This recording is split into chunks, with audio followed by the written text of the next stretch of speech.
ضلع چکوال کی تاریخ پر ہماری ویڈیو میں خوش آمدید۔ چکوال پاکستان کے صوبہ پنجاب کے شمال میں واقع ایک ضلع ہے۔ اس ضلع کی کئی صدیوں پر محیط ایک بھرپور تاریخ ہے۔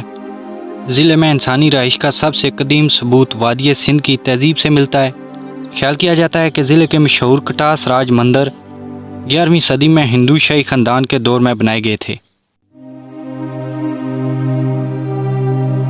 ضلع چکوال تاریخ بھر میں تجارت کا بھی ایک اہم مرکز رہا ہے۔ کہا جاتا ہے کہ اسکندر اعظم اور اس کی فوج 4 صدی قبل مسیح میں اس علاقے کے فتح کے دوران اس ضلع سے گزری تھی۔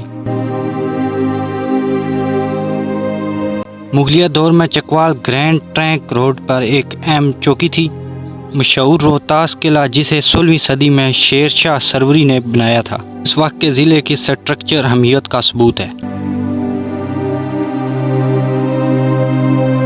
ضلع سکھوں کے لیے بھی خصوصی مذہبی اہمیت رکھتا ہے۔ ضلع کا گردوارہ پنجا صاحب وہ جگہ سمجھا جاتا ہے جہاں سکھ مذہب کی بانی گرو نانک اپنے سفر کے دوران آرام کرنے کے لیے رکے تھے۔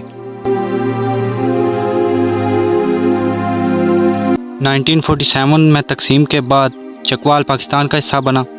اس ضلع نے ملک کی جدوجہد آزادی میں اہم کردار ادا کیا۔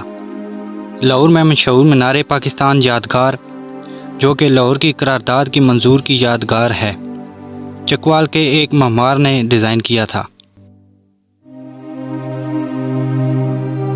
آج ضلع چکوال زراعت، صنعت اور تجارت کا فروغ پذیر مرکز ہے۔ بھرپور تاریخ اور ثقافتی ورثہ پوری دنیا کے سیاحوں کو اپنی طرف متوجہ کرتا رہتا ہے۔ ہم امید کرتے ہیں کہ آپ نے ضلع کے ماضی کی اس مختصر جھلک کا لطف اٹھایا ہوگا۔ دیکھنے کے لیے شکریہ۔ ویڈیو پسند آئے ویڈیو کو لائک کیجیے گا۔ مزید آنے والی ویڈیوز دیکھنے کے لیے چینل کو سبسکرائب کیجیے گا۔ Thank for watching. ملتے ہیں نیکسٹ ویڈیو میں کسی نیکسٹ ٹاپک کے ساتھ۔ اللہ حافظ۔